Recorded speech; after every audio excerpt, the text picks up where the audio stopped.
चला हवा येऊ द्याच्या सेटवर आतापर्यंत सलमान, शाहरुख, अक्षय सर्वच जण येऊन गेलेत. परंतु आता शिवायच्या निमित्ताने अजय देवगण येणार आहे चला हवा येऊ द्याच्या सेटवर. अर्थात इतका धीर, गंभीर, शांत, दरारा वाटेल असा माणूस या रंगमंचावर येतोय म्हणजे विनोद करता येईल की नाही असं मराठी प्रेक्षकांना तर अजिबात वाटणार नाही. कारण जिथे हे अवली कलाकार नाना पाटेकर, महेश मांजरेकर यांना सोडत नाहीत, तिथे अजय देवगणला तरी कसं काय सोडतील? कदाचित काजोलला हे माहीत असल्यामुळेच तिने नवऱ्याची अगदी जोरदार तयारी करून घेतलीये. काजोलने अजयला निदान एक ओळ तरी मराठीत शिकवलीये. आता पाहूया चला हवा येऊ द्याच्या सेटवर अजय नेमकं काय करणार आहे ते.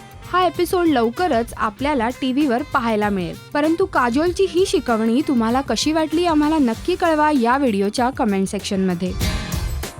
नमस्कार, मी Amruta Khanvilkar. Please subscribe to Rajshri Marathi.